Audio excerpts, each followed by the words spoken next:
It's FYF Sportsman. It's Lamont. We back with another podcast news and a very informative video. You know, we always drop the hidden gems. We drop the news. We try to bring a non-biased approach. And you guys see the title of the video, man. You know, we got to talk about Michael Jordan. You know, I love speaking on this topic. A lot of people say I hate the 90s. A lot of people say I cap on the 90s. That's not necessarily true. But before we get into this video, make sure you guys like, comment, and subscribe. Hit the notification bell to the video. If you have not done so already, we're grinding to 15K. That's the monthly goal. Trying to get to 100K by the end of the year. It looks impossible? Yeah. You know, but 15K looked impossible 3 months ago. So again, let's keep grinding. Let's keep subscribing. Keep sharing the video. Keep engaging. Make sure you jump into our live debates because this is something that I know a lot of you guys are going to want to chime in about. So again, if you want to debate me head on, if you want your chance to win a $25 Amazon gift card and beat me in the debate, join our live chat. If this is something you want to talk about, you got to challenge me in the chat. I'll bring you into the live panel and we can discuss it. At the end of the day, everyone else is going to decide if you won or lost, and we can go from there. But, you know, today we got to touch on this. This is something that I've always criticized Jordan for. All right. No matter how you finesse the numbers, no matter how you flip the numbers, no matter how, you know, whatever, regardless of what you do with Jordan's numbers, the thing is the man had flaws. And one of the biggest flaws in his game offensively was his inability to consistently make the three-point shoot. Now, what some people will do is some people will say, you know, well, they didn't shoot a lot of threes in that era. Doesn't necessarily matter. Normally you don't shoot shots you can't make. All right. You know, if we look back on 1985, I think the average, the league average for 3-point shots was about 28%. That's the league average. And, you know, so we know in that era going into the 90s, the league was just a poor 3-point shooting league. All right. So again, today we just, like I said, we just here to expose the cap. A lot of people say that this man, Michael Jordan, was an elite 3-point shooter, or what they do is they use the what if situation. He could have been a great 3-point shooter because he would have practiced it or worked on it and yada, yada, yada. No, at the end of the day, he wasn't. Shot 32% for his career. Yeah, he had one season where he shot 50%, but yeah, he played 17 games at that. So he didn't shoot very many when he shot 50%. And his best year in the full season was 42%. But again, you have statistical anomalies every now and then. The facts remain is that Michael Jordan consistently on a season in and season out basis, whether it was the playoffs or regular season, was a below average 3-point shooter. And that's just what the facts say. So again, I actually found the video, you guys. I found the video. And I just wanted you guys to see it. You know, I'm not going to harp on it too long. I'm just going to let the video rock out. I'm going to play it. We're going to have some PS5 giveaway details at the end. But I want you guys to see it with your own two eyes. We got Michael Jordan in the 3-point contest. Now, back then, they did the 3-point contest a little different. You know, now they only have one guy shooting. All eyes is on you. Back then, when he got in the 3-point contest, they had a guy shooting on each end, and the two guys were competing against each other. So Jordan, in this instance, was competing against his own teammate, Craig Hodges, who we know was an elite 3-point shooter. So, you know, we already know who's going to win this battle. I just want to see how bad Jordan got beat. And for all those people that say Jordan could shoot threes, well, Craig Hodges is going to show you. Craig Hodges is going to give you a prime example of somebody who can shoot threes. And whether you're shooting in a park, in a backyard, in a 3-point contest, in a game, if you can shoot threes, you can shoot threes. And that's just, you know, so we don't want to make no excuses. Let's go ahead and get straight to the video. Again, this is just a hidden gem that Jordan fans will never show you. They do their best to demonetize this video. They do their best to hide this video from YouTube. I've found it. I'm here to expose it. We're just going to let the video play. Michael Jordan, Craig Hodges in the 3-point contest. Craig Hodges will match up against Michael Jordan. Remember, the top 4 advance. Craig Hodges this year shooting 48% from three-point land. And as we look at both of these compete at the same time, there's Michael Jordan. Doug is going to be following Craig Hodges, who he coached last year in Chicago. And Steve Jones is going to be keeping a close eye on Michael Jordan. 60 seconds to shoot. There are 5 racks, 5 balls on a rack. We're underway. Craig Hodges loves his corner shot. Usually he really gets off to a good start. Jordan missed his first two, and now he's warmed up, and I think, you know, it's just the fact that this is new competition for him. Craig Hodges hitting threes from the corners, including the two-point ball. Craig Hodges on a roll now, hitting 4 in a row. Craig 5 in a row from the spot. Craig performed here earlier today for some school kids and was on fire at that time. It seems to still be on it right now. 28 seconds remaining. Well, Jordan has really struggled in his first two racks, and he's going to have to really bury the next two in order to get into it.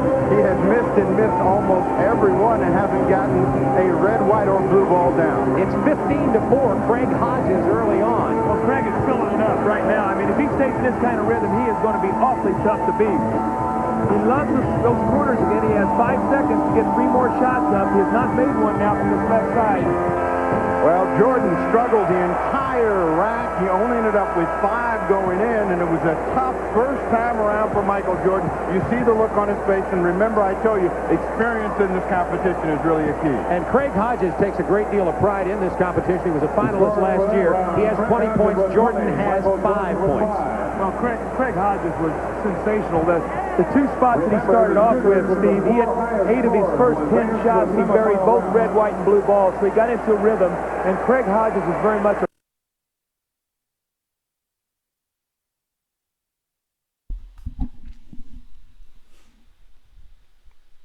You guys saw it right there, man. You saw it live and direct, man. Michael Jordan. I mean, my whole point in doing this is not to diminish what Jordan has done in his career, y'all. Jordan is the GOAT. Jordan is the greatest player of all time. All right? But the only way I have him as my greatest player of all time with stipulations. And my stipulation is that you are the GOAT until somebody knocks you off. And I have to evaluate your game fairly to give other people a chance to do so. All right? I cannot give Jordan additional attributes or skill sets or what-if scenarios to increase the reasons why I have him as the GOAT, which also makes it harder for other people to catch him. I cannot make up fake scenarios like that. All right? And so one of the most glaring flaws in his game is the fact that the man struggled at the three-point line. And this, the three-point contest, if anybody's ever participated in a three-point contest, it's like shooting practice shots. This is, and again, I know it's a little different. It's not 100% like shooting practice shots. But for the most part, it is. Now, a lot of players speak about the challenge of having to grab the ball off the rack. But at the end of the day, we're talking about athletes at the professional level.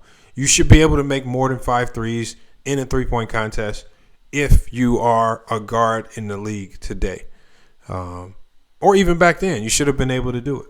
Now, one thing we saw about that video, if you look at Craig Hodges, this is the difference between elite three-point shooters and if Jordan looked at the ball every time he took it off the rack. Look, I'll go back to it. I just want to show you guys something real quick. And again, this is just a shooting tip.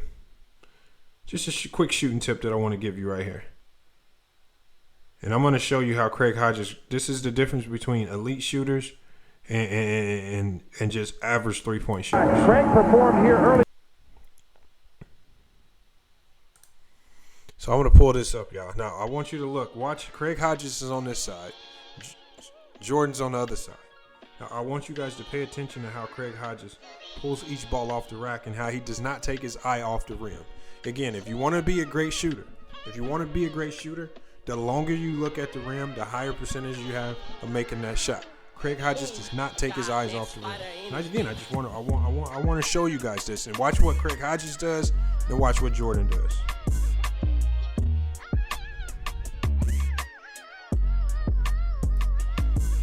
Craig Hodges, perfect form. Eyes never leave the rim. Eyes are always straight ahead. He just feels for the ball. He grabs it off the rack, brings it straight to his shot pocket, lets it go, and making it every time. Jordan, he's turning his head, looking at the ball every time he shoots. And so what is he doing? He's statistically lowering the percentage, lowering his chances of making the shots every time he looks away from the rim. Look at all of the best shooters in the NBA. They stare the rim down. While they're dribbling, they can dribble with their heads up. All right? And these are things that you have to work on. And again, this is not a knock on Jordan, but you can, this split screen right here is a great learning example for a young guy if you're looking to be an elite shooter. If you're an undersized guard, if you're undersized, all right, and you're looking to play at the high D1 level, maybe sneak into the NBA, perfecting small things like this are gonna mean a lot. Not taking your eyes off the rim, having a quick release are gonna mean a lot. Craig Hodges has extremely quick release. He never takes his eyes off the rim. High three-point shooter, and again, this is what got a guy like Craig Hodges into the NBA. Not everybody can be Michael Jordan. A lot of you guys can be Craig Hodges, and being able to shoot the ball like Craig Hodges can get you a D1 scholarship, can get you into the NBA, can get you a contract overseas. Again, it's just about paying attention to the small details. Look at what the best shooters do, but then look what Jordan does. As great as Jordan was, as fundamental as he was on the basketball court, his fundamentals and mechanics shooting three-pointers is flawed big time. Look, and I'll go back and I'll play it one more time just to break it down one more time, because Craig Hodges just gave you guys a beautiful shooting display that, again, I really want you guys to see this. All right, we're gonna watch Jordan, we're gonna watch Craig Hodges. Craig Hodges, eyes on the rim, Jordan looking away every time, and he's missing. Craig Hodges stays on, and Craig Hodges is making them all. There you guys right there, man. Look, these are, again, we do this for research purposes only. Look, this is not to knock Jordan. You can, even in Jordan's failures, you can find a way to educate yourself. All right, this is just about educating yourself, because, again, I know this is not something that 90s fans are going to be receptive of. But for you young guys out there that are watching this video, if you're 15, 16, 17, and you're in high school, and you're looking to become a better shooter, go watch Craig Hodges videos. He has a lot of shot tutorials on YouTube. Go follow them. Go check him out.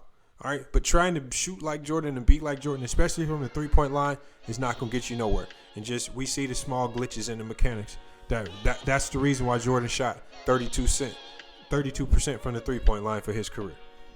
But again, I want you guys, man, you like the video, smash the like button, hit the subscribe, share the video, do all that good stuff. Make sure you join our live chats. Again, if you do not agree with this, if you don't agree with what I'm saying about shooting and shot mechanics, keeping the ball in your shot pocket, keeping your eyes on the rim, come to our live debate. Let's chop it up in a live debate.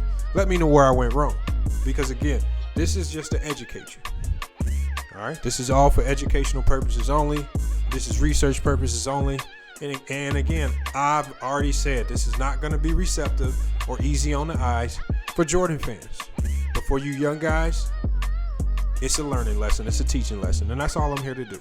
Hey, but it's FYF Sports, man. It's been another great podcast video. We grinding to 15K. That's the next small goal. 100K by the end of the year is possible, y'all. 100K is possible. I see it. All right. We still got an empty wall right here. We still got an empty wall. I need some sponsors, man. If you're a musician, if you're an artist, if you have a business and you want your business back here for part-time or full-time, let me know. We can get it up here. We can get you a sponsorship for the show. We got a lot of empty space up here where you can display your business. All right. Marketing is the new wave. Get yourself out there. Be a part of it. And we growing. So again, as I've told you in other videos, do not wait till we get to 100, 200, 300K to ask for a sponsorship, because then I'm going to tax you. All right, I'm giving you guys the opportunity to be a part of something special right now while we're growing. It's like a stock. You're going to invest in it, all right? But this stock is going to grow. All right, just think about that if you got a business, if you got anything that you're trying to develop. Hey, but it's FYF Sports, man. It's been another great podcast video.